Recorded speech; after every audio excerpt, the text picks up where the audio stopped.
commencer tout de suite parce qu'on est déjà 4h33, se joindra à la réunion par la suite. Parfait. Merci.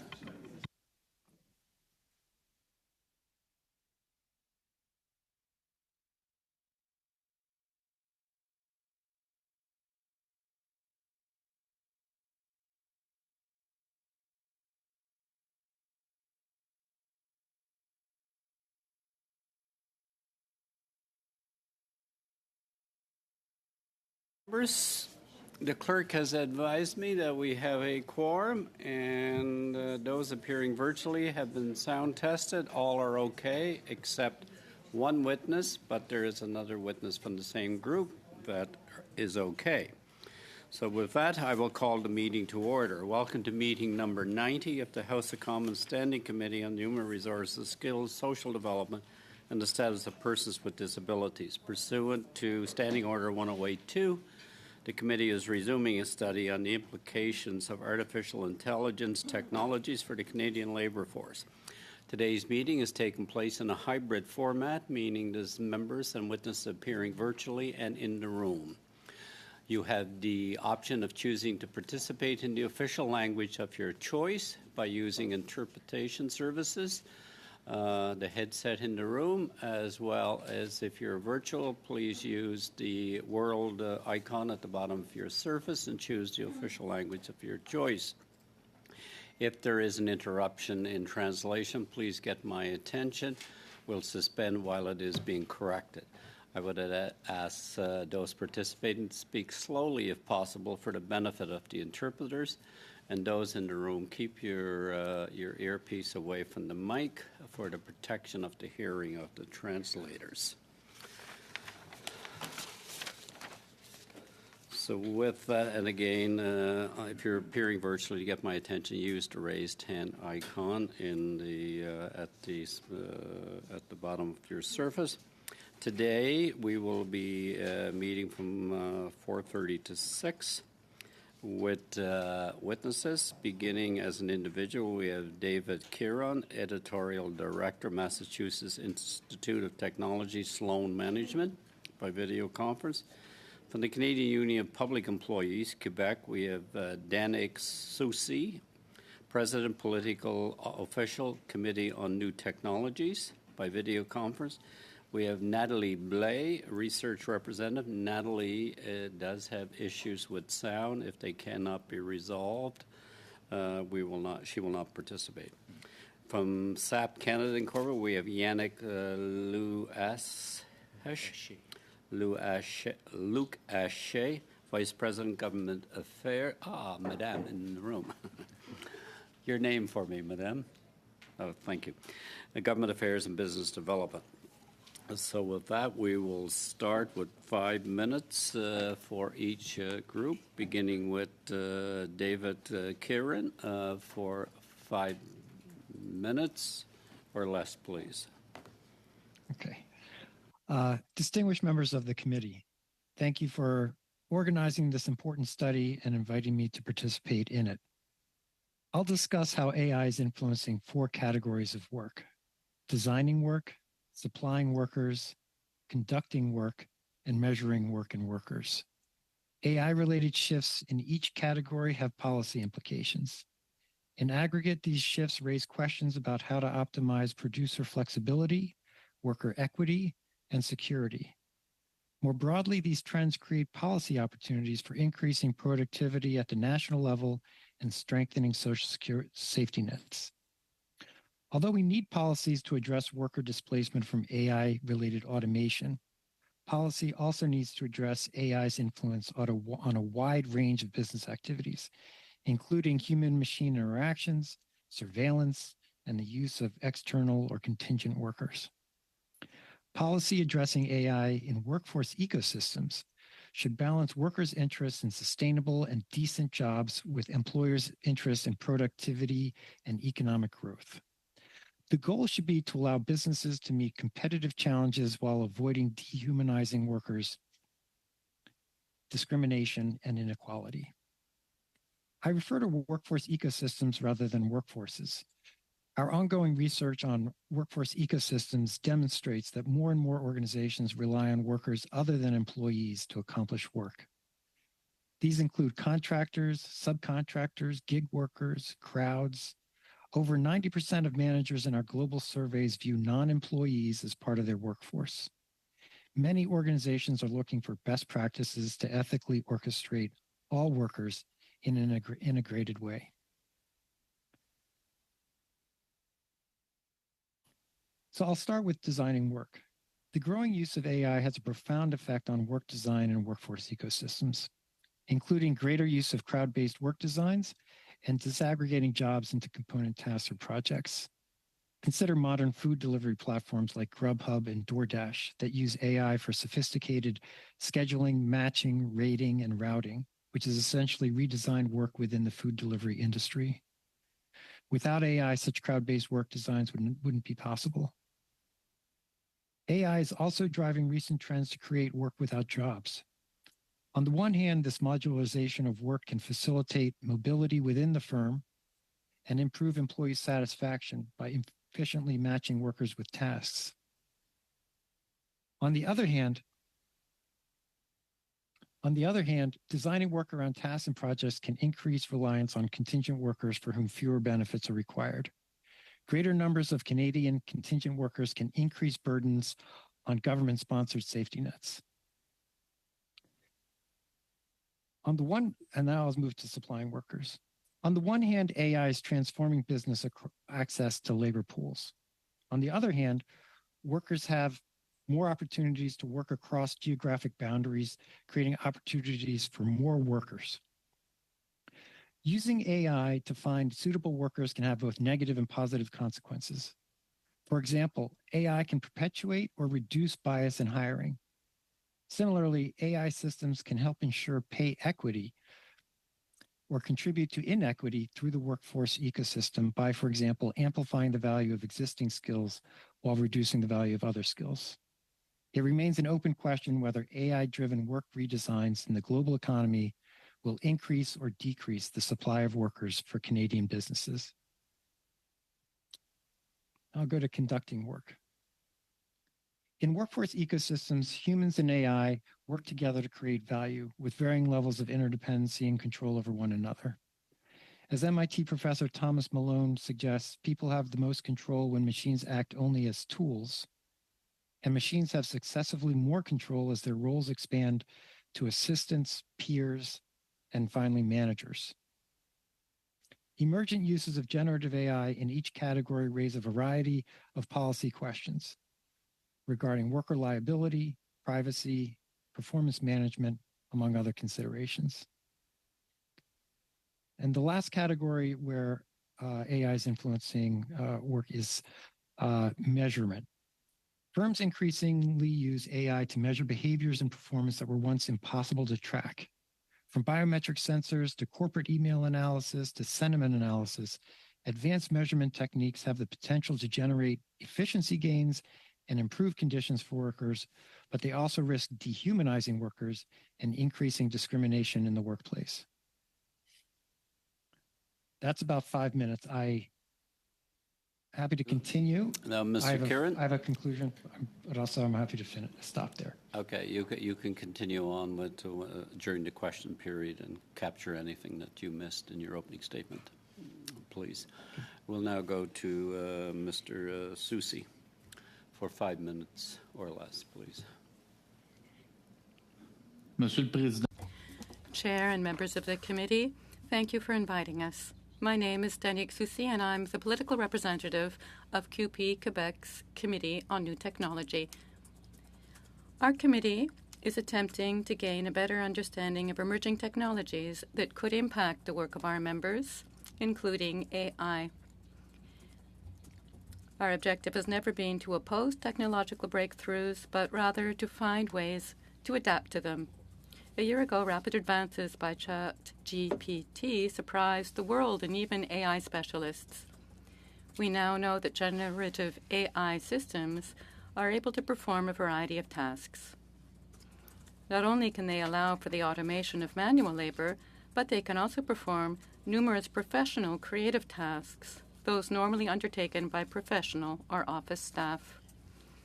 Generative AI has immense possibilities and could cause serious upheavals in the working world and in Canadian society overall if no guardrails are put in place. We believe it's imperative that action be taken immediately to regulate AI before companies undertake large-scale implementation so that everything possible is done to avoid bringing in systems that cause problems for workers and for society at large. The old saying, an ounce of prevention is worth a pound of cure, certainly pertains to artificial intelligence, which, in spite of its usefulness, can represent a danger on many levels. One of these dangers is that many AI systems were trained using the Internet. As a result, they have incorporated biases and inaccurate data that could lead to discrimination or disinformation. Commercial AI systems are more non-transparent than ever, and their suppliers do not always reveal what data sets they've been trained on. In addition, the autonomy of AI systems makes it more complex to determine who or what is responsible when harm is done. The public and employers must be educated on this issue. In the workplace, this can mean rejections of either applications or promotions, or noncompliance with workers' fundamental rights in terms of privacy or the protection of personal information. AI systems used to assign duties to workers can also impact their health and safety by intensifying their work or by limiting, for example, their decision-making leeway, which is recognized as a work-related psychosocial risk. Artificial intelligence should not lead to discrimination, result in increased occupational health and safety problems, or jeopardize an employee's privacy or personal information. Available data on the possible impacts of AI systems on labor vary greatly. However, a shocking study published by Goldman Sachs, the U.S. investment bank, estimated last March that AI could result in the automation of 300 million full-time jobs worldwide. This estimate includes the disappearance of a quarter of the work currently accomplished in the U.S. and Europe. This is by far the most alarming assessment of which we're aware. In that sort of scenario, what would happen to laid-off workers? Would employment insurance be all they could count on? Would companies be responsible for their retraining? Would they be required to train their staff, whose work has been transformed by AI? Would they compensate the governments for income tax revenues lost because of the use of AI to protect our public services? The government cannot only consider the use of artificial intelligence from the angle of innovation, productivity, and economic growth. It must also take into account the adverse impacts that AI systems could have on citizens and their ability to contribute to Canadian society more generally. QP Quebec recommends that governments maintain a dialogue with all groups of civil society, including unions, on the topic of AI, and entrust Statistics Canada with the mandatory collection of information on the progression of AI and its impacts on work and on labor. The regulations to be implemented quickly should address the following 4 elements. Employers should be obligated to declare any use of AI in the workplace and involve workers or union representatives prior to the design and implementation of any AI systems. Employers should be required to train or requalify personnel affected by the adoption of AI. A legal framework should be implemented to protect the fundamental rights of workers and identify those responsible for AI systems, and requirements should be imposed regarding responsible development of AI for granting of any public funding. Thank you for your attention. Thank you, Mr. Soucy. Ms. Lucachet? Thank you, Mr. Chair and members of the committee. We appreciate the opportunity to appear before you today and contribute to the study regarding the implications of artificial intelligence technologies for the Canadian labour force. SAP is a software technology application enterprise with long-standing operations in Canada spanning over 30 years. We work with organizations of all sizes across the public and private sectors to enable them to become part of a network of intelligent, sustainable enterprises. Our secure and trusted technologies run integrated AI-powered business processes in the cloud. More specifically, our applications cover enterprise resource planning, human resources, procurement, financial management, including travel and expense claims. SAP is a global enterprise present in 140 countries with Canadian operations of strategic importance. We contribute $1.5 billion annually to Canadian GDP and have a total of 7,000 jobs in our ecosystem from coast to coast to coast. Our innovation labs, where our R&D is conducted, are located in Montreal, Waterloo, and Vancouver.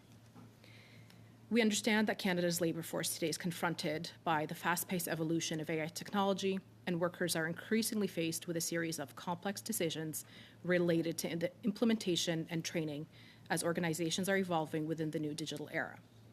As AI is increasingly used to automate decisions that have significant impact on people's lives, health, and safety, we recognize that governments have an important role to play in promoting innovation while safeguarding public interest.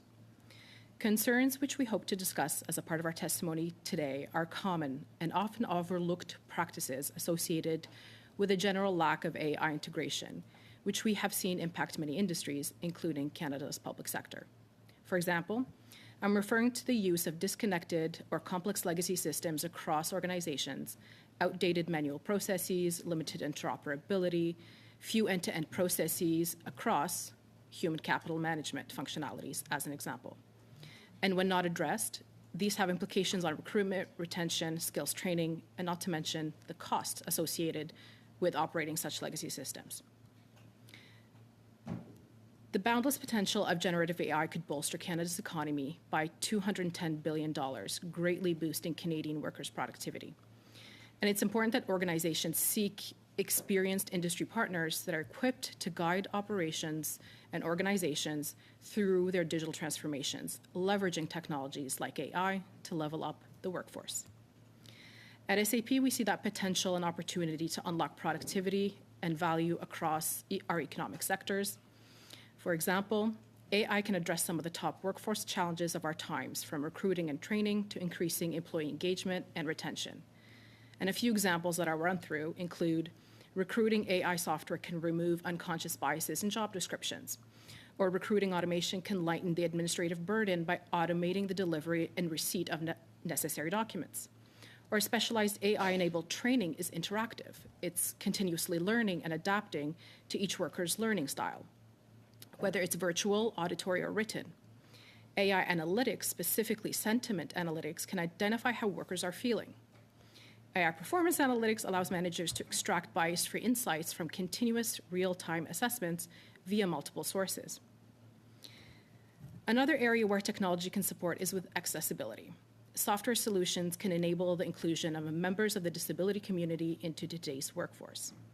And as a co-founding member of the Ministerial Advisory Board that established the Canadian Business Disability Network, SAP advocates for the acceleration of adoption of technologies that embed tools like AI to onboard members of the disability community into today's workforce.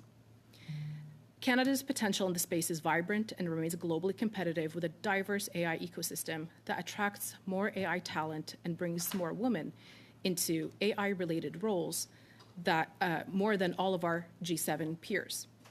The high concentration of talent in Canada contributes to a rising volume of AI patents filed nationally and the highest number of AI publications per capita in 2022. It is even more important that public policy favors retention of top AI talent in this country to uphold our competitive edge and support sustained innovation. The impact of AI to Canada's labour force remains undeniable, and public policy must follow for better digital integration with Canada's industrial base to strengthen our local ecosystem that is inclusive of SMEs, minority-owned businesses, and Indigenous businesses. Mr. Chair, thank you, and I'm happy to take questions. Thank you, Ms. Lucachet. We'll now begin questioning with Ms. Falk. Ms. Falk, for 6 minutes, please. Thank you very much, Chair, and thank you to each of our witnesses for taking the time to come here and share your experiences and thoughts regarding AI. My first question would be for SAP. I'm just wondering, you did mention a few side effects or outcomes of some of your clients using AI. I'm just wondering if you have more examples of either for the better or for the worse that they have experienced, or maybe anticipate or fear maybe having to encounter. If that makes Absolutely. sense. I think you'll notice that within our customer base, they realize the value that AI brings into their business processes, and they see the value that it can unlock. I'll probably use it at a very high level, a few examples. So take banks, for example. They have a lot of financial reports and a lot of data that they have to manipulate through different data sources. And so AI can automate a lot of these tasks, can summarize a lot of that data, and that would provide a lot of efficiency for the workforce in that particular bank to dedicate the time instead to a lot more strategic work instead of a lot of the more data analysis. If I can provide another example, that would be within manufacturing. Some of our customers are leveraging AI technologies to look at sales performances, identifying where the underperforming regions are, looking at their procurement and their supply chain, and looking at their HR, and trying to find the efficiencies across. And so that's probably what I would give as an example. In your example with the bank, would that job that would be being completed right now by a human, would that be then displaced? Or are some of your clients finding alternative work still in the bank? Or are we anticipating or seeing that there will be a job loss for a person? So I won't be able to speak on behalf of the banks, but what I can say is that at SAP, we always view the necessity of the human in any of the work that is being done. So AI, we see it as an augmentation tool and not as a replacement to a particular job. And this is the case for the various industries that we cover across the board, whether in Canada or around the world. So that brings an important question around how do we support the employees to better skill them for the new jobs that or the new tools that they're going to be leveraging to be able to use their time in more strategic ways that are linked to business processes. Sure, thank you. And I guess you also just mentioned different industries. So would SAP say that they anticipate that there may be a different quantity of AI that would be used in different industries? Or are you able to explain that a bit better? I'm not sure I understand the question. Are there some industries that might be utilizing or may utilize AI more than other industries? That'll depend on the industry in itself and how they intend to leverage the technology and AI. What I can say for the industries that are using our human resource application and software applications as an example, the AI is already embedded in the tool, so it's being leveraged in the same way within the different industries that are leveraging that particular product or solution. So I would say that. Okay, thank you. And are you able to speak at all to the impacts that AI would have on the working conditions of workers? Like, would workload increase? Would workload decrease for workers? What we can say is that AI definitely optimizes a lot of the manual workloads that are currently being done by humans. So there's an efficiency gain that is being done there. again, it's not to replace that individual person, but really to make their job a little bit easier and have them concentrate on a lot more strategic work rather than spend hours on automated kind of work that they could be leveraging AI, which they can do in a span of minutes. And ChatGPT is an example of that. For sure. So then would we find error or the probability of error to go down?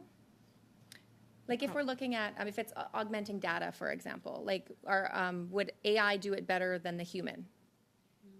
Given the fact that the AI technology is able to access data sets from different sources, it will definitely be able to do the job quicker and be able to be less time consuming because it has the end-to-end vision from the whole process.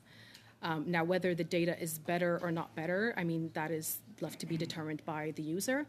But the human factor always has to remain there to be able to kind of be that oversight as well. Right. Okay, thank you. Excuse me. Thanks, Ms. Falk. We now have joining us... Mr. Koto. No, I just want to, Miss Natalie Blais Oh, we've got a witness. is now I thought he forgot my name. Available. For questioning, I just wanted to notify committee members. My apologies. Monsieur Coteau, pour 6 minutes. Oui. 6 minutes, sir. And thank you to the witnesses for being here. This is our last day listening to witnesses, and I have to say that all of the witnesses have really contributed to a very, I would say, interesting conversation on this subject, and a lot of the many various points brought forward really have complemented one another. I wanted to just speak to a point that's been brought up by more than one person, and that's specifically around how machine learning works and how data, I think you just referenced data coming from many, many different sources. If the data that we're using is building the AI through machine learning, then bias will, there's no question that bias will be embedded into the technology that we're building. Technology mirrors society as a whole.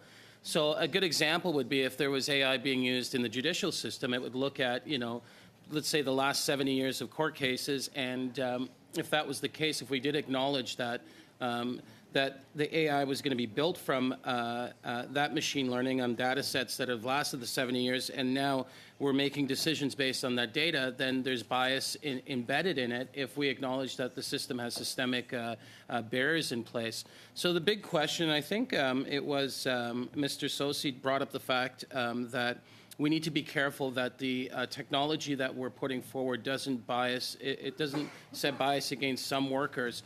I guess my question to the union representative, how do we use the collective agreement process? How do we hold companies accountable when the data sets that they're using often it's black box based information that's not shared with the public. These algorithms are private. How do we ensure that we can find a balance between what's being built and how it serves workers in general?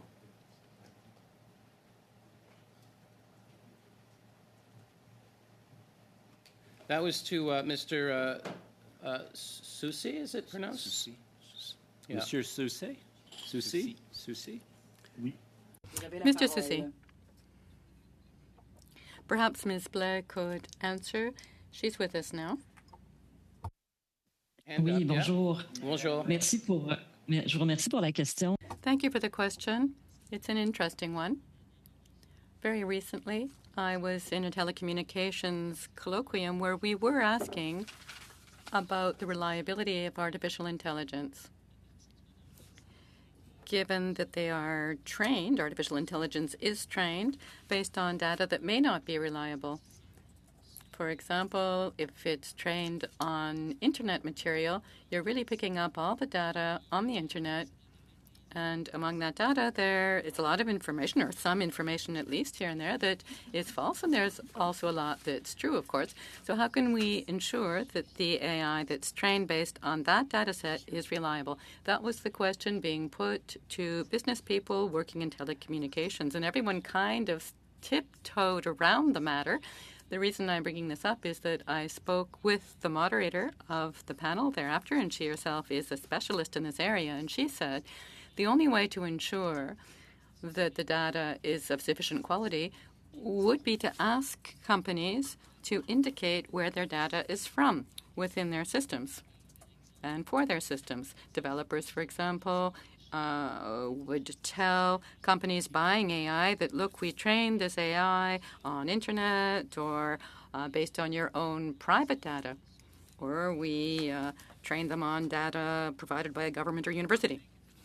And I'll move over to SAP based on the the response and the question I asked. If we're going to use technology like AI for recruitment and for training, and that you mentioned that earlier in your testimony, how do we ensure if companies, part of their competitive edge is making sure that the algorithms and the software that they're using is private because it's intellectual property, but at the same time we need to make sure that the data sets that are being used are fair and they come from reliable places. How do we, and especially a lot of the big organizations like the Amazons and Microsofts, they may not be unionized, so there's a disconnect between that collective agreement process. How do we make sure that big companies like SAP are bringing forward AI based on machine learning that is equitable and transparent? How do we go about doing that and at the same time keep your competitive edge? Tough question, but maybe you have some thoughts on that. Yeah, and I think I'll answer that question to what is probably relevant for SAP and what can be given as a response for SAP. So larger companies, when it comes to data and when it comes to AI, when it comes to machine learning or large language models, have been quite deliberate in the way that they design a lot of those algorithms so that they are reliable, they're safe, they're responsible. And so we have a lot of that strategy and ethics that goes behind it in place.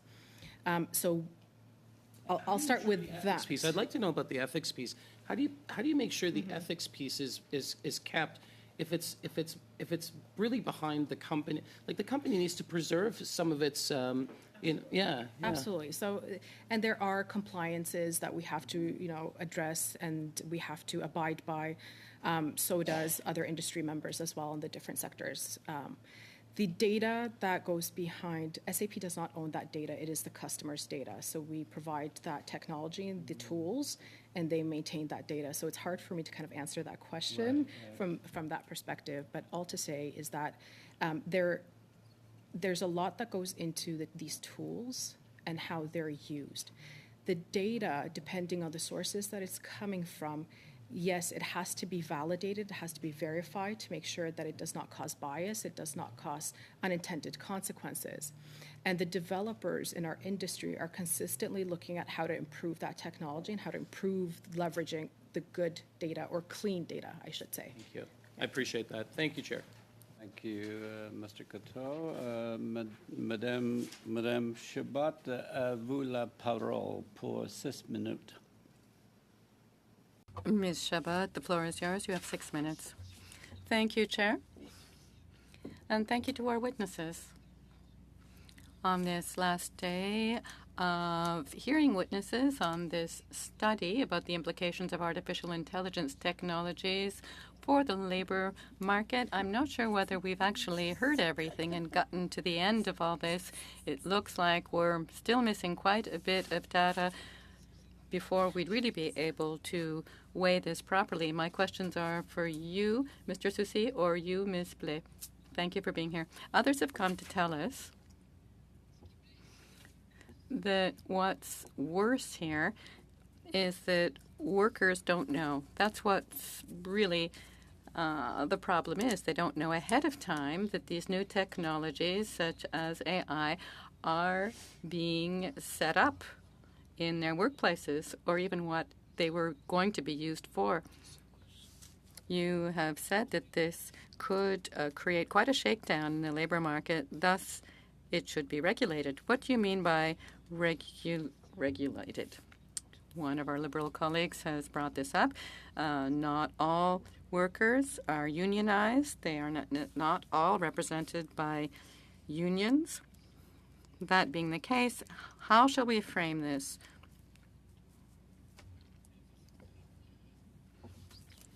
Of course, we must make sure that the laws are clear and that responsibility for the use of AI be well defined. Who's responsible? That would ensure that even non-unionized sectors would be protected. All right, so if I understand you correctly, labor codes and labor legislation would need to be changed to allow for that sort of regulation and organization of this new area. Yes, the labor codes and legislation would have to be adapted. We're often told that new technologies, of course, no one's against it because it helps progress, but it has to be progress for humans. From the point of view of workers, though, personal data, for example, and health and safety in the workplace, would you have any special recommendations to make?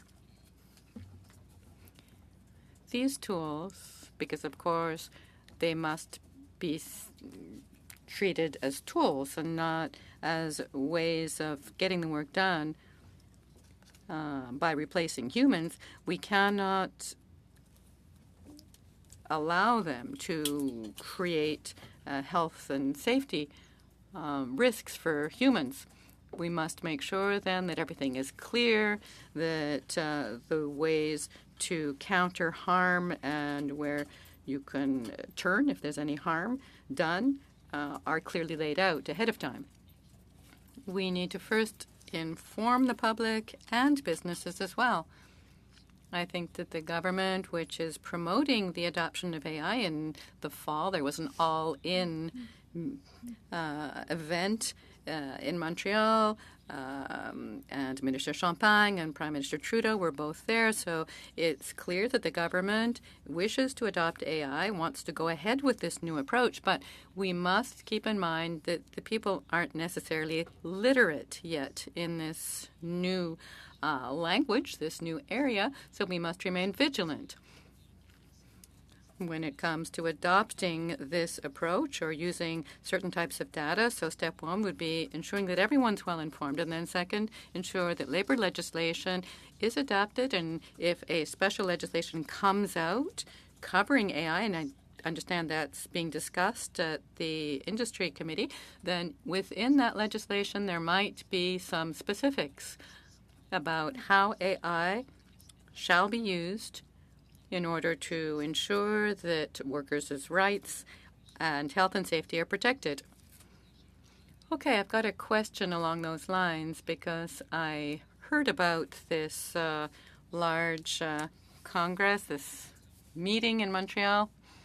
Some have said, look, it's pretty much a revolution, so we should call for a moratorium before we move ahead with this revolution so that we'll know a bit more what we're up to with the population and with employers. So do you think we need to take a closer look at this before we move on it? Yes, indeed. You need first and foremost to ensure that legislation is well laid out before we really launch AI on a big scale. Otherwise, we may wind up with workers whose rights won't be respected while we're waiting for new legislation to come in and be applied. Of course, it's always difficult to work upstream. I understand what you're saying, Ms. Chabot. The horse is out of the stable, and now you'd have to get it back in the stable if you really want to ensure that all the upstream elements are carefully laid in before we go ahead. But I don't really see how we can put the horse back in the stable at this point. I know that your union is very involved in the telecommunications sector. Are there any specific issues you'd like to point out to us, or in any other sector? Do you have any specific examples? In the communications sector overall, we do have a company that does subtitling, and one of our members told us that AI had been brought in. This is how it went. Given that it was subtitling, the person was being asked to correct the subtitling that had been created, and they thought they were correcting subtitling that had been prepared by a subcontractor. And then they realized that they were correcting text that kept sort of getting better and better overall, and they understood that they were helping train AI, which was taking over. So that's a matter of transparency, isn't it? Thank you, Ms. Blais. Thank you, Ms. Chabot. Yes, please. Thank you so much. And so interesting to hear the testimony today, and just so much that we still need to learn and know. So I wanted to go to Mr. Quiron, who spoke about the potential for dehumanizing workers. I'm interested in exploring this a little bit, and I wonder if you could share what risk factors are there that would contribute to dehumanizing in regards to AI? Sure. So one of the big threats around dehumanization comes with surveillance in the workplace, and there are AI technologies that enable business owners, business managers to track very specifically what is happening with workers, and they can feel very it's super constrained it's not only like keystrokes, it's like whether or not you're being attentive, whether you're focused on a screen, whether you're what your bio what your biosignals are. And when you have that level of intrusion, and that could be the only kind of job that this person could get, or they might even feel lucky, but the actual performance of the job is under so many different tabs that it's like they're being they're like a machine being played by the manager elsewhere. So that's one example. So thinking about that, because we're federal regulators here, and we want to make sure that we're protecting workers, and that we're protecting the human factors of people in our community. Can you share with me thoughts, or share with the committee thoughts about what we need to do as regulators to protect from that dehumanizing risk? I mean, really, it's when I go to my doctor, and the doctor says, what's the problem? And I said, well, my shoulder hurts. And she said, when does it hurt? It's when I do this. And then she says, well, like, don't do that. I mean, regulations can be very targeted in saying that there are certain types of control in the workplace that are just unacceptable, that they constitute a dehumanizing effect on work. Looks like we lost that witness. So I'm going to move over to Madame Lucachet on the information around disability. So this committee also considers persons with disabilities and inclusion, and I just wonder if you wouldn't mind expanding a little bit on opportunities to have AI make the workplace more equitable and more inclusive, and also any risks that you see in that space. Absolutely. So we certainly see the opportunity for software applications that leverage AI tools to be made available to members of the disability community across the spectrum. The software applications that we use are accessible, compliant, and they will allow different members to play a role in the workforce, depending, again, on the user needs and the user experience. Whether it is an individual who is visually impaired, there are ways that AI can be worked into a software application to allow them to still participate in that workload. And I'm happy to provide more details on this particular business council, but also how SAP more broadly thinks about disability inclusion that's factored into the design phase of our applications. And we have, stemming out of our global CEO's office, a full expertise around how to make sure that our applications are disability and accessibility friendly.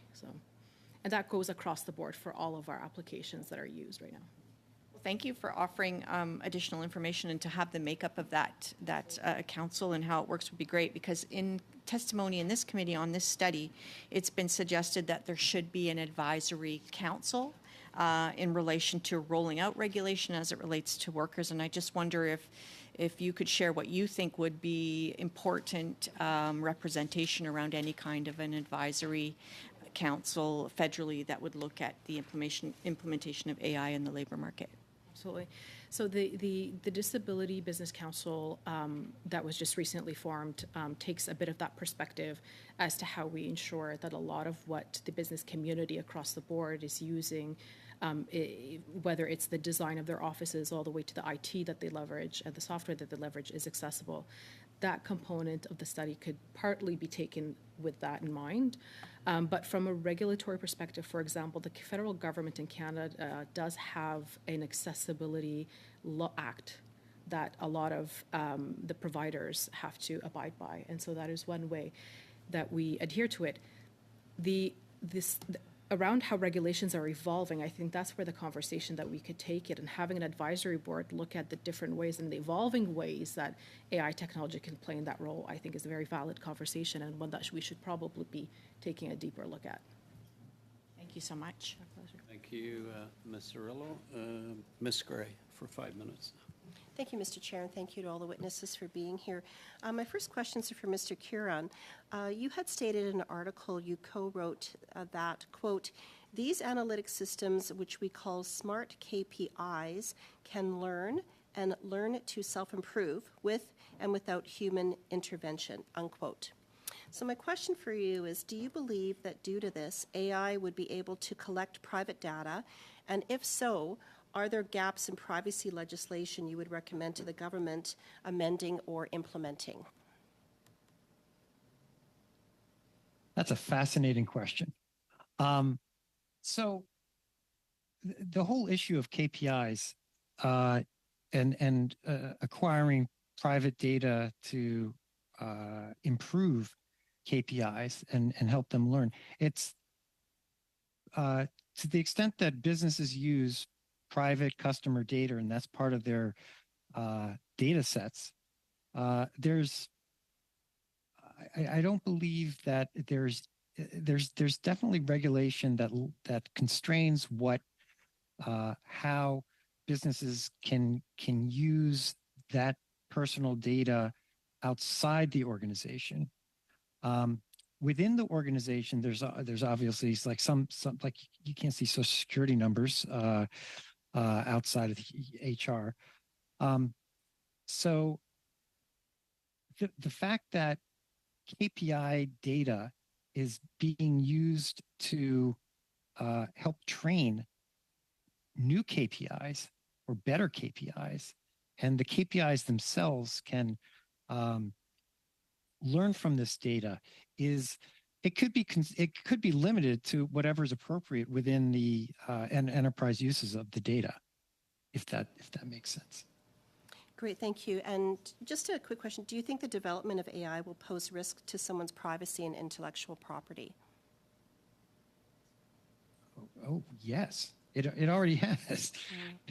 So large language models, for example, have been trained on data sets that include published works by writers around the world. And there's, I think, a class action suit going on with writers like Stephen King saying, like, look, you have your tool that you're making billions of dollars from, that you have like a $90 billion capital valuation, like is piggybacking off of my work, and it's completely uncompensated. So there's that kind of rip off of intellectual property, absolutely. And then in terms of privacy, I mean, there are so many different ways that AI is going to interfere with people's privacy. And we're talking about, just take generative AI, and we've talked about the various, like there's ChatGPT, there's Claude, there's Bard from Google. There are all these LLMs that are out there that people are, these companies are trying to stay ahead of putting in guardrails that are ethical and like all that. But what we haven't talked about is there is going to be a gray market for large language models that are free of these constraints that that governments are focused on, that companies that are in the public eye are focused on. And like, Great. What do you do with that? And Ms. Chabot, it's very hard to do a moratorium on that kind of thing. Thank you very much. Thank you for that explanation. That was very helpful. Mr. Chair, I'd like to just move in a different direction here for a moment and pause. And so I'd like to move a motion. This has been circulated to the committee. So I'll just read the motion here. Given that the Auditor General of Canada recently issued a scathing report on the Liberal government's Benefits Delivery Modernization Program, identifying delays, cost overruns, and concerns on the viability of increasingly outdated technology, this project was budgeted for $1.75 billion when launched in 2017, but has nearly doubled in cost to $3.4 billion. New reports from ESDC projects a revised cost estimate of $8 billion, marking a 357% increase from the original price tag. The completion date for this project has been pushed to 2034. That the committee undertake a study of no less than 4 meetings to review the government's Benefits Delivery Modernization Program, and that the Auditor General of Canada's reports on this matter, and that the Auditor General of Canada, the Minister of Citizens Services, the Minister of Employment, Workforce Development and Official Languages, the President of the Treasury Board, and all relevant officials from these departments be invited to appear before the committee on this matter for 2 hours each, and that the committee report its findings and recommendations to the House. And so, Mr. Chair, just to put this into perspective, the Benefits Delivery Modernization Program is the largest IT project ever taken on by the Canadian government. It was projected, as I said, to cost $1.75 billion, and according to reports, it's now projected at an estimated $8 billion. Costs have gone up. Expensive consultants have been hired. Timelines are extended. And Liberal ministers need to answer questions to be held accountable for this chronic pattern of lack of oversight and mismanagement with yet another IT project. As an example, the ArriveCan app project didn't work, cost taxpayers $54 million, and is now under criminal investigation. And the Liberals recently paid over $600,000 to consultants to advise on how to reduce spending on consultants. So the government does not deserve the benefit of the doubt here.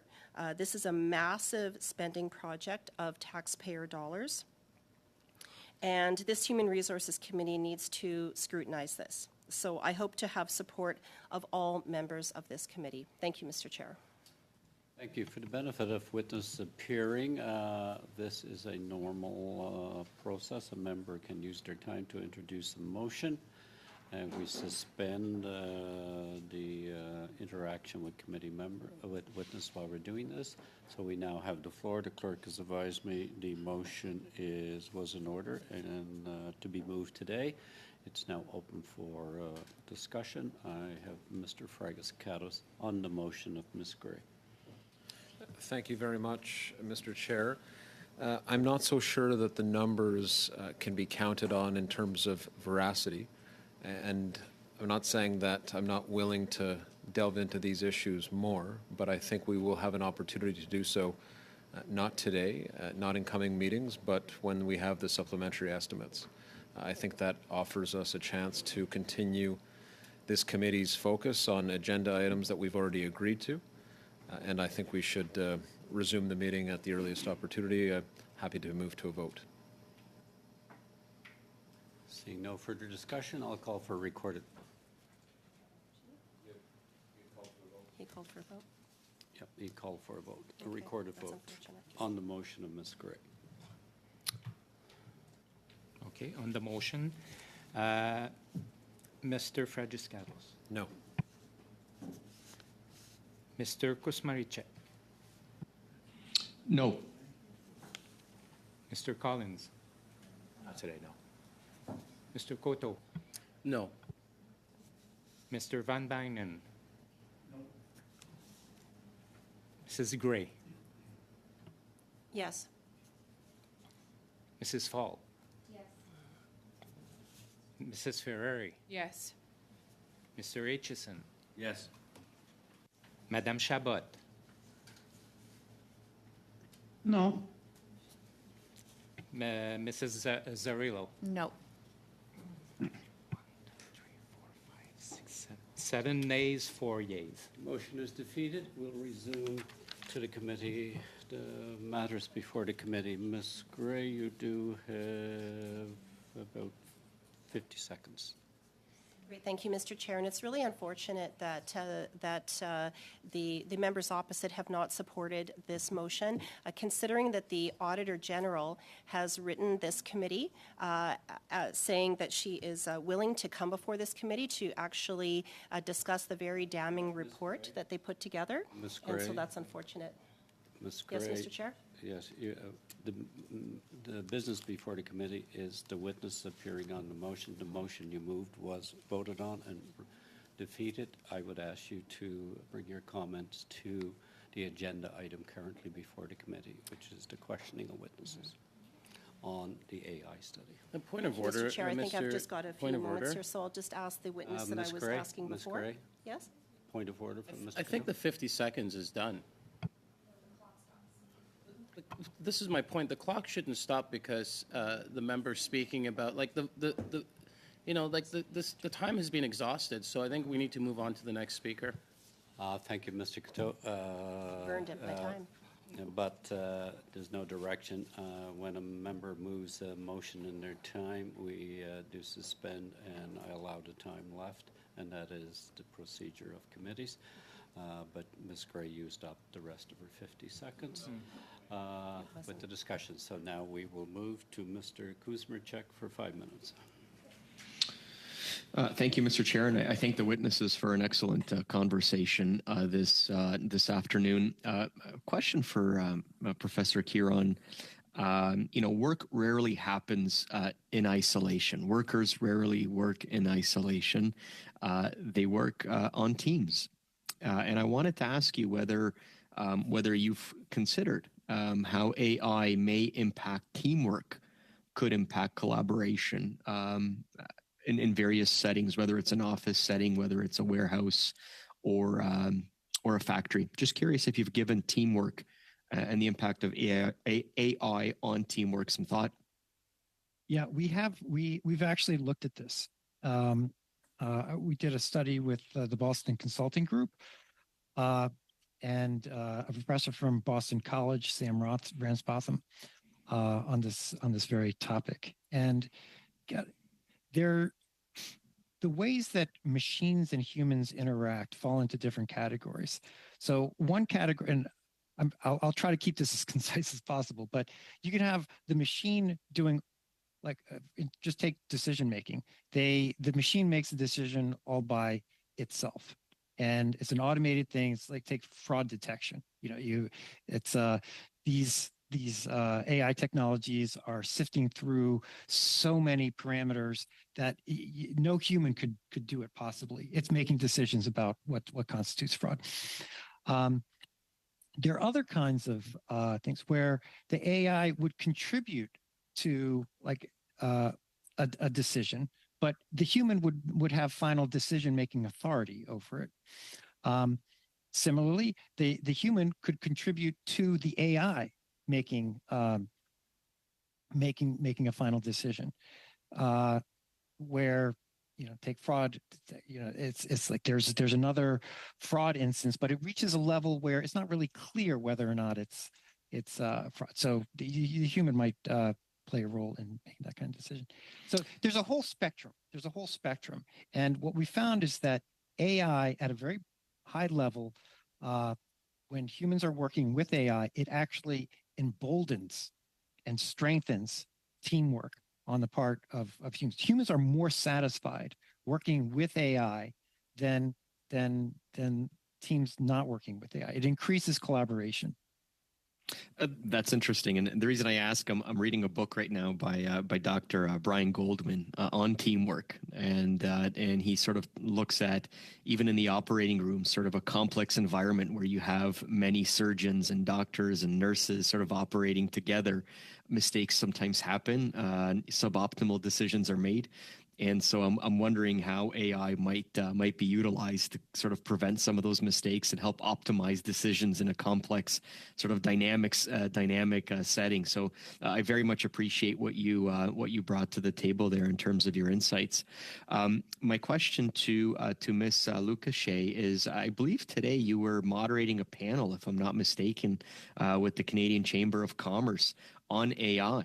And you had some really interesting guests on your panel, folks from, I think, Microsoft and others. I'm just curious, any interesting insights? Anything surprise you from those discussions? Anything that you like to share with us that maybe is pertinent to our conversation? Sure, and thank you for that question. Indeed, as co-chair of the Canadian Chamber of Commerce AI Council, we did have our first executive summit today. And if I can say, a successful one. We've had members from all sizes, companies from all different industries kind of come together and discuss AI, new technology as an emerging technology, where it's going, where it's headed. And I think we all came to a consensus that it is fast-paced, it is consistently evolving, and it's going to continue evolving in all our different sectors. Currently, there's legislation before Parliament that looks at how do you regulate AI. So the conversation around whether Canada is going the right direction around legislating and regulating AI, that's a mixed bag of sentiment around the current legislation, but overall, we all can agree to the fact that we do need some level of principles and regulation in this space. What we do appreciate is the different companies that are currently leveraging this AI technology are unlocking value, unlocking benefits from it. So they're seeing that realization happen fairly quickly. Looking at the productivity of AI and looking at how we can in Canada create an ecosystem that is domestically competitive but also globally competitive was also an interesting conversation that we broached. And how can AI play a factor into that? So I'll stop there, Chair.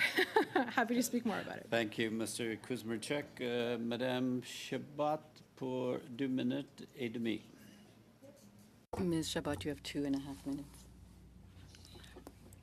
Thank you. My question will be brief, either to Ms. Blais or to Mr. Soucy. I would like to pick up on the answer you were giving me during our last exchange when I was asking for examples of repercussions on certain sectors. We know that subcontracting is something that people often make use of. Could you give us any specific examples in that area? Just to finish up then what I was saying earlier, in the telecommunications sector, the large Canadian telecommunication enterprises do subcontract to foreign services. Their call centers, sometimes they're planning in countries that don't have the same types of laws that Canada does. So there we are. That already brings up issues of protecting the private information of Canadians and of the businesses themselves. Also, what we noted, having discussed this in the committee, that AI tends to augment the capacities of other technologies, such as 5G. Combining the two will allow for the automation of a number of functions in telecommunications, which could eventually lead to the disappearance of very specialized jobs. I don't know how these people could be upskilled or reskilled. It seems that companies aren't aiming to do that right now.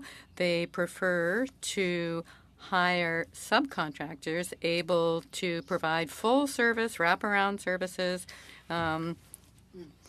or hire young people right out of school. But this will leave people in the middle class who now fill these positions that will become automized out in the cold. Will we be able to reskill them into highly technical skills and jobs?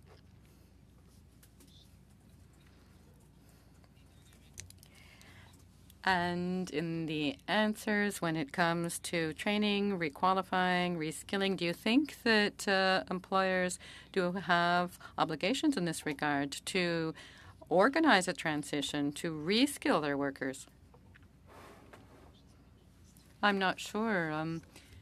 Perhaps my colleague would like to say something. Danico? Yes. The employers must give their workers a chance to take up positions elsewhere in a company, at least for as long as it takes for them to be picked up by employment insurance and have the, society in general take over. Otherwise, companies would simply be benefiting from the situation, and in this case, society would be paying for it all. Hello, for 2.5 minutes. Thank you, Mr. Chair. And I'm going to direct my question initially to Monsieur Soucy, and then if we have time, Mr. Kiran. I'm interested in to talk a little bit about consent of workers. It was introduced, this idea of surveillance of workers, of really having workers be part of the conversations around what technology comes into the workplace. So I wonder if there's been any conversations, Mr. Soucy, around consent of workers and what kind of federal legislation could be in place to protect workers and allow them to have consent before they're surveilled.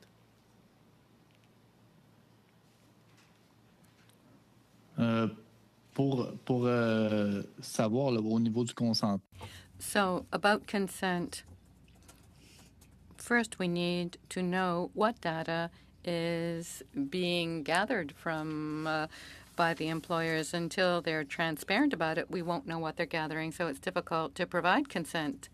If you don't know what's happening, we need to make it necessary to share that information. Merci infiniment. J'ai une autre question qui s'adressera à M. Soucy. On a entendu des témoignages qui recommandent la constitution d'un conseil consultatif au gouvernement. Croyez-vous que la transparence doit être au cœur des préoccupations d'un tel conseil législatif? If I got this right. Mm-hmm. La transparence, là. Yes, of course. Transparency is really the key here. It will allow people and workers to trust in this situation. Without transparency and information sharing, it will be very difficult on a social level to get anyone to accept AI at the workplace. So, Mr. Kieran, I just wanted to ask you too about consent and how a federal regulation could allow for consent for workers or to protect workers in that space. Well, I'd elevate the question to focus on like decent jobs. Like if you create or if legislation enables businesses to have jobs that are, you know, for lack of a better word, like indecent, that if you were to consent, they would be so like dehumanizing that like you wouldn't want to actually populate your economy with this kind of like work situation. And so consent in that context, like it just perpetuates like these really awful working conditions. So, but if that's the only jobs that these people can get, that they will consent. So, I mean, that I don't know how broadly you want, how generalizable that is, but that's definitely a consideration and a limitation on, like, you know, consent can solve all these problems. I think the same is true with transparency. Kieran? You can have, sorry. Mr. Kieran. Ms. Gray for 5 minutes. Thank you, Mr. Chair. Back to Mr. Kieran. I wanted to ask, have you had a chance to review the new AI rules that came out earlier this year in the U.S.? And do you believe there's any benefit to Canada if it were to harmonize its rules with the U.S. or with other countries? If you had any comments on that. Yeah, unfortunately, I don't want to represent myself as enough of an expert to say a lot about all the different regulations that are going on outside the world, or not like in the EU, in the US. I think one of the big considerations that Canadian legislators need to factor in is whether you want to see, how do you enable AI to flourish in a way that supports businesses and the workers without creating a dehumanizing, inequitable,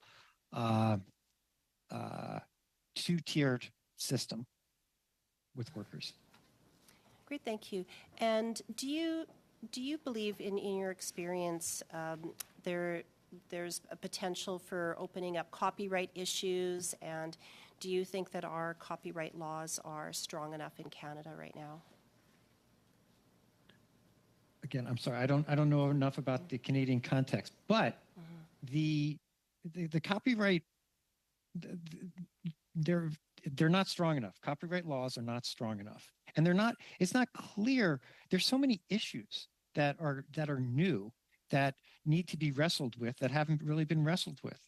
You have singers that you can use large language models to say, come up with a song in the style of Harry Styles or whoever, and it can create a song with the lyrics and the musical accompaniments.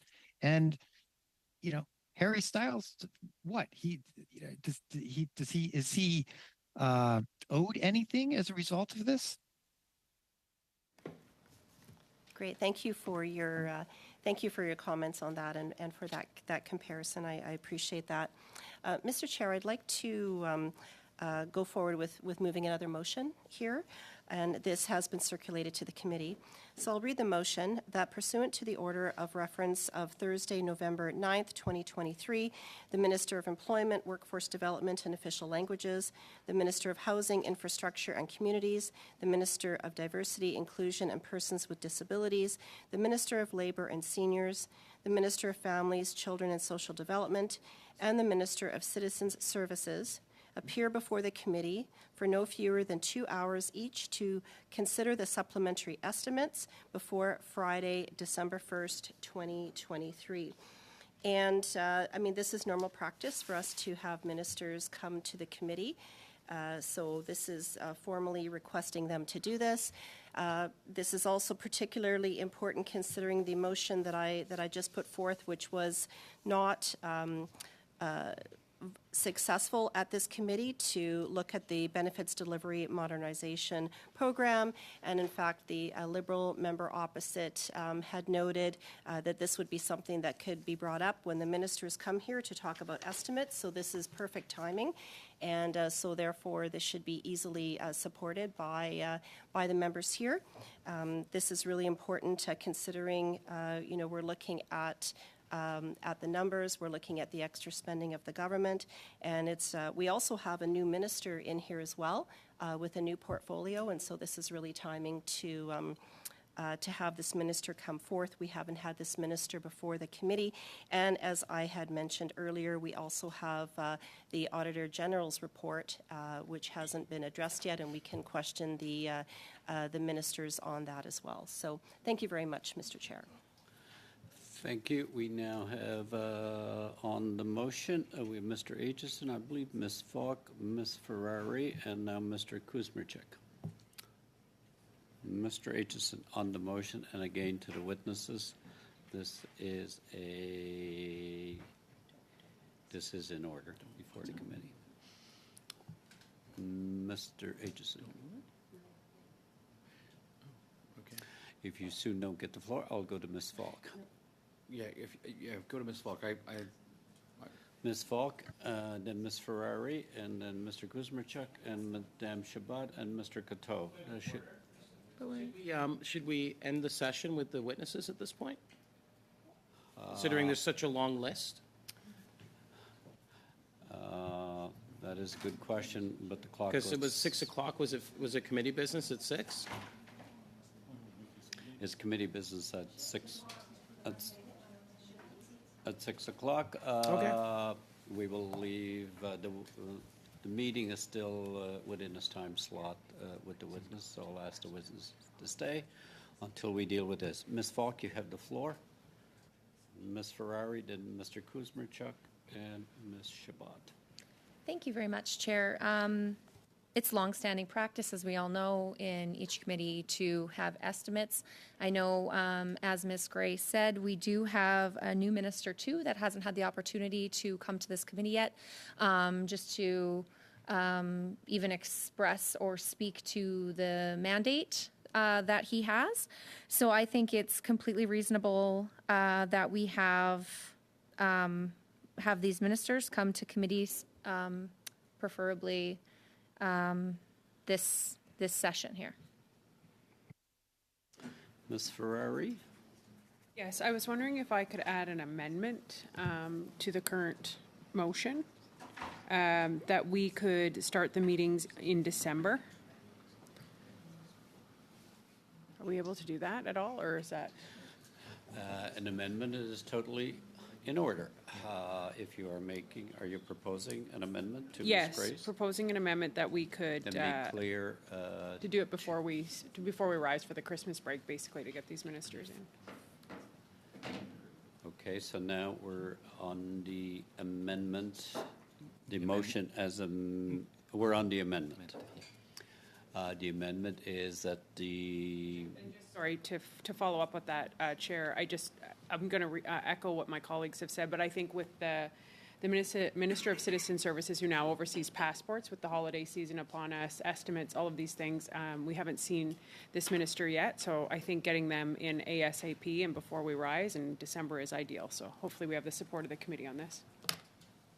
Okay, at the moment, we have an amendment to the motion that was under discussion. The amendment is to have those meetings. Yeah, before we rise. Before the committee rises, before the House rises, before Christmas period. Any discussion on the amendment of Ms. Ferrari? Suspension is what I'm going to do. Chair, can I ask for a 3 or 4 minute suspension? Sure. Committee will suspend for 3 minutes. We're suspended.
has resumed. Mr. Fragascatos, you call for suspension? So we're on the amendment? Yes, the Yes. amendment of Ms. So, Ferrari.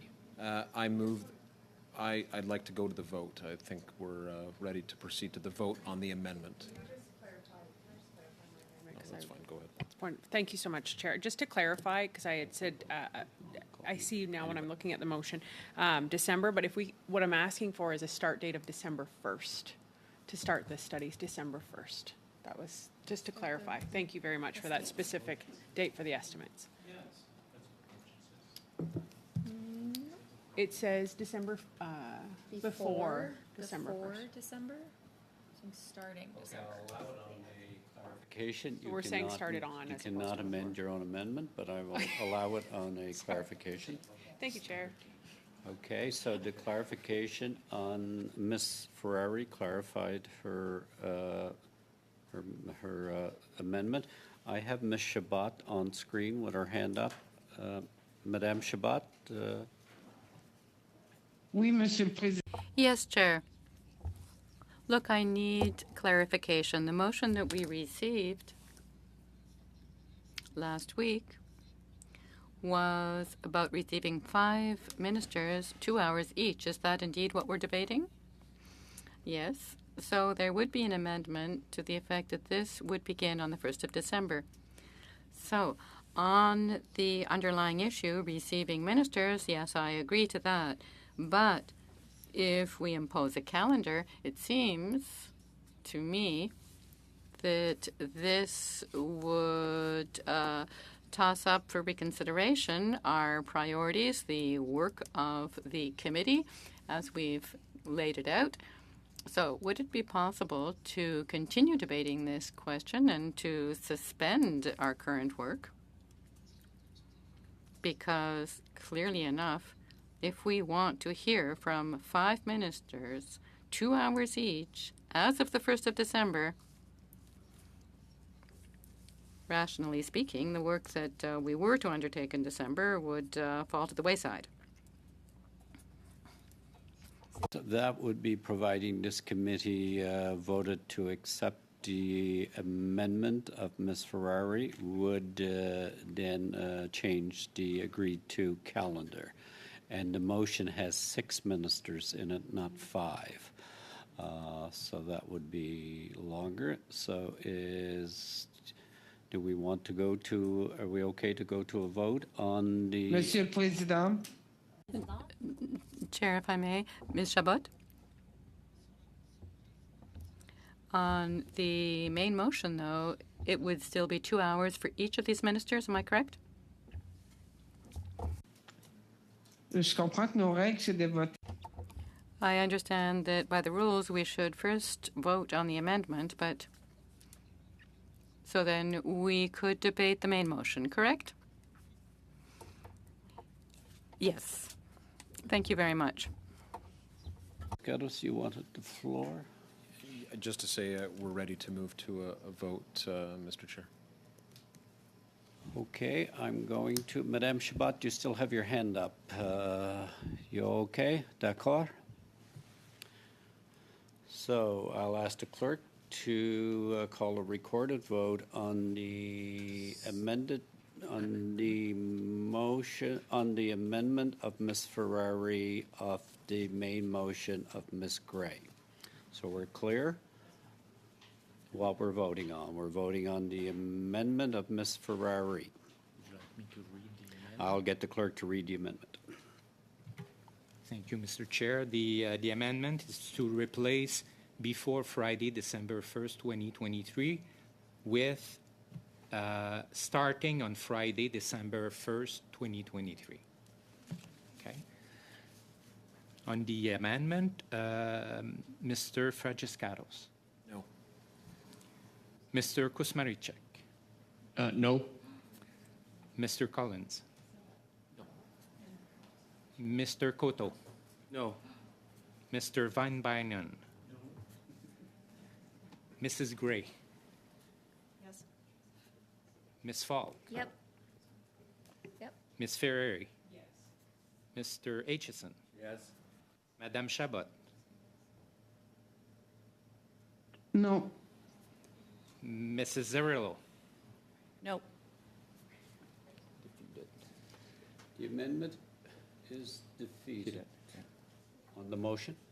Back to the main motion, and I do have an amendment that I think takes into account what Ms. Shabbat has raised and would allow the committee, Mr. Chair, to look at these issues, but also proceed along the lines of what we've already agreed to in terms of an agenda.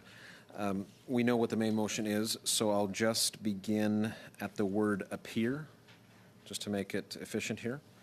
So, appear before the committee for no fewer than 1 hours would be added there. So 2 would be struck. 1 hours each, comma, in 2 panels of 3, comma, to consider supplementary estimates B, period. I'll just repeat that for translators and for the clerk. Appear before the committee for no fewer than 1 hours each, comma, in 2 panels of 3, comma, to consider the supplementary estimates B.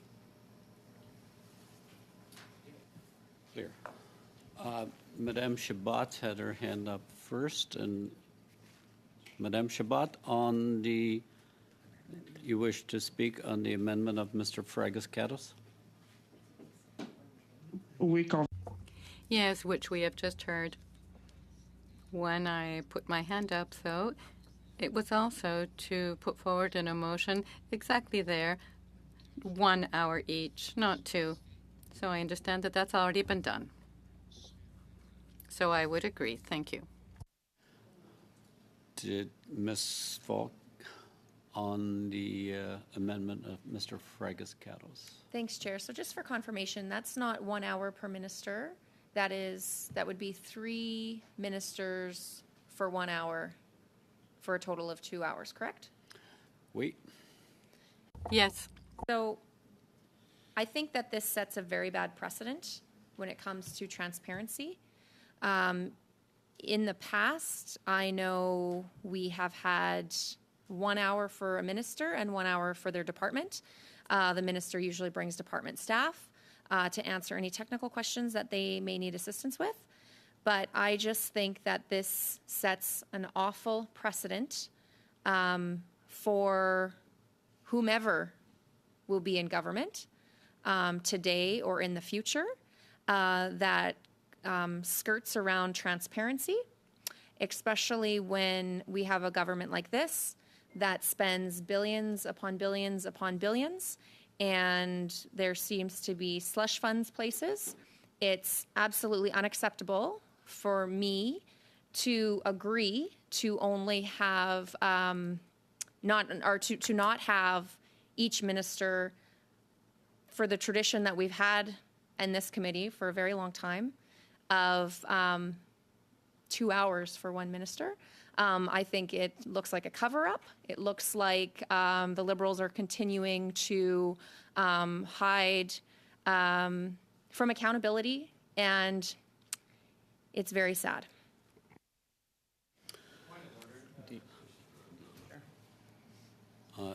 Clearly state your point of order. It's around process, and we've been talking about, we've had deliberations now on motions and amendments for almost 20 minutes. And unless you're going to clearly say you're going to allocate more time, it's past 6 o'clock. I know it was scheduled for committee business.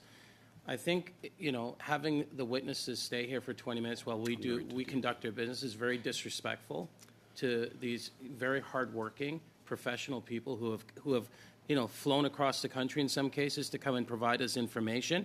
And here we just stop our entire process so we can debate motions, which is perfectly correct. You're allowed to do that. But I think we need to be very clear to the witnesses and let them know, is the intention to have them stay and continue to provide information, or can we thank them and release them from their testimony at this point? Thank you, Mr. Coteau. I'm going to, take the prerogative as chair and advise the witnesses they can exit at this time because we were scheduled up until 6 o'clock, then to move committee business. So, witness, thank you for appearing before the committee today on this study and providing your testimony. You can choose to exit at your discretion. We will now go back to Mr. Fragus. You had your hand up. Just to be clear, there's the amendment ends at supplementary estimates B, but I also want stricken before Friday, December 1st, 2023. No, that's the same amendment. Just clarifying that that's the full amendment there. Because it didn't alter the substance. Ms. Shabat Madame Shabat had her hand up, and then I'll go to whoever else. Madame Shabat, on the amendment of Mr. Fragus-Catos. Yeah. Very well. I do think that, yes, of course, this is 6 ministers now. The committee now has 6 ministers under its responsibility, which wasn't necessarily the case in the past. I believe that without going up to 2 hours per minister, which would leave us with a total of 6 meetings, I think it would be relevant, nevertheless, to hear each minister for a full hour.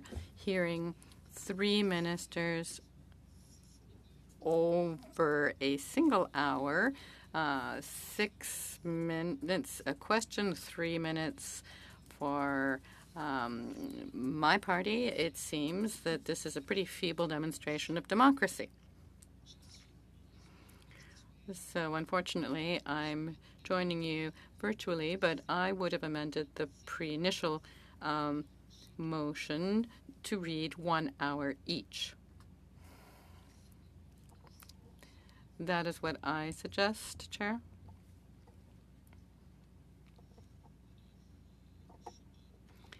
A sub-amendment to Mr. Fragus-Catos' amendment? Or is it just a discussion point? Je veux proposer un amendement. Yes, I wish to make a sub-amendment to the amendment of my colleagues, but I do not have it in writing, I'm afraid. And, of course, it would help to see the original amendment in black on white. Basically, what I'd like to do is remove... could we get it in writing, please, Chair?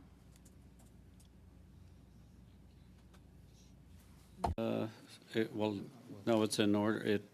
The amendment that was provided was in... Or perhaps simply reread it? I will have it reread. I will have it reread before... I'll have it reread. Mr. Fragus-Catos, I'll get the clerk to read the amendment of Mr. Fragus-Catos. Okay. Go. Thank you, Mr. Chair. After appear, you would read it before the committee for no fewer than 1 hour each, comma, in 2 panels of 3, comma, to consider the supplementary estimates B, full stop.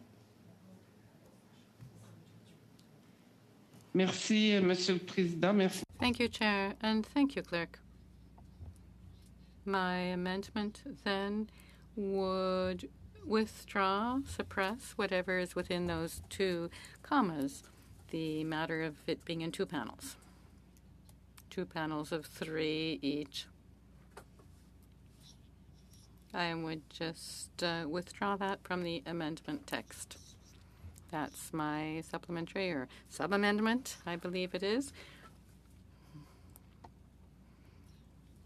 In that fashion, withdrawing the words in a block of 3 panelists. On the sub-amendment of Madame Shabat, Mr. Fragus-Catos. Since We're we now don't... on the sub-amendment. Then we'll go. Ms. Ferrari on the sub-amendment? Okay. Mr. Fragas-Kettis, on the sub-amendment of Ms. Shabbat. Since we don't have it in writing, I wonder if we could just move to the vote on my amendment, and then if Ms. Shabbat wants to raise it at a later meeting, we can look at that. No, procedural-wise, we have a sub-amendment before the committee, and we will deal with the sub-amendment. It's just a creative idea. The sub-amendment according to procedure. Ms. Shabbat made a sub-amendment. It does not have to be provided in writing. The committee must deal with it. Ms. Harari? Thanks, Mr. Chair. So I'm to the sub-amendment to Ms. Shabbat. I appreciate what she's trying to do, and I just have a couple of questions here. So we're just going to remove the word, and the sub-amendment covers this as well. We're going to completely remove a date, according to the Liberals here. They want to just make it whenever, open-ended. The ministers can come whenever they want, or there's no accountability here? Why wouldn't you want to do this now? Look at schedules and plan accordingly. Plus, we have other work that we've agreed to. So that's how committees work. Mr. Chair, this is very slippery and very odd to me as somebody who is sitting here. You have ministers, you have estimates. Not only is the Liberals right now trying to get them to not come in here for an appropriate amount of time, they're now removing a date so that there's no accountability of when they're going to get here. That makes zero sense. So they're trying to do two things, and they're trying to be slippery in their words by adding two panels. Thank goodness for the Bloc here who've tried to remove that in their sub-amendment. But come on, this is gross. Discussion on the sub-amendment of Madame Shabbat. Madame Zarrillo on the sub-amendment. Mr. Chair, I have a point of order. We're supposed to be adjourned by now, and I'm just wondering what we have work to do at 6. We have published that we had work to do at 6, that we were doing something different. So I just wanted to understand if we can adjourn and follow up with the work that we need to do. If somebody wants to move I'm going to move adjournment then. of the first part. Yep. If we adjourn, the I total move meeting adjournment is because we're adjourned. scheduled to be in camera at 6:30 or at 6 o'clock. We can adjourn, but then I would need a motion to go to the business part of the meeting. So you can call for adjournment of the meeting. So I'd like to call for adjournment of the meeting so that we can move into the business part of his meeting. If you adjourn the meeting's finished. You can adjourn debate currently and then make a motion to move into business. Okay, so I'm going to adjourn debate then and move into Business. committee business, please.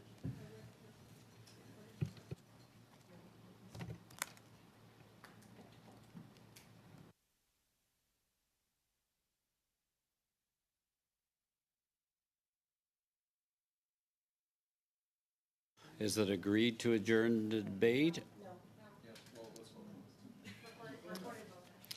Record a vote on.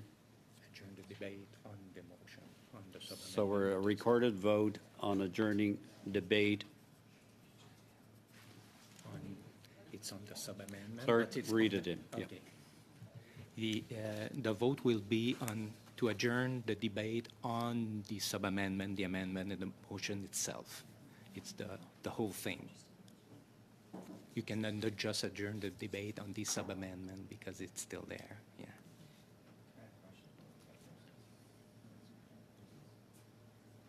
Mr. Aitchison? Thank you. This vote, does that mean that the debate is adjourned, but we immediately go to votes on the amendments, sub-amendments, and all that kind of stuff, or is it just it's over and we move on to the next thing? It's just a process question for me. Yeah, if the motion, the adjournment on the debate on the motion, if it's adopted, we go back to the meeting in public and where we were before. And if you want to go in camera, you have to suspend. Thank you. So everybody's clear on what we're voting on? Adjournment of the debate of the motion. Okay. Madame Zarrillo's motion. Yeah. Scheduled. Mr. Fragiscatos. Yes. Mr. Kusmaricek. Yes. Mr. Collins. Yes. Mr. Cotto. Mr. Van Bynen. Yes. Ms. Gray. No. Ms. Falk. Ms. Ferrari, No. Mr. Itchison, No. Madame Chabot, No. Ms. Zerillo, Yes. 6 yeas and 5 nays. Now, it's carried. We'll need a motion to move into the in-camera business portion of the meeting. To the in-camera portion of this meeting as scheduled. Agreed? Okay, we'll suspend for 2 minutes while we move to the in-camera portion to conclude the meeting. We'll suspend for 2 minutes.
Thank you.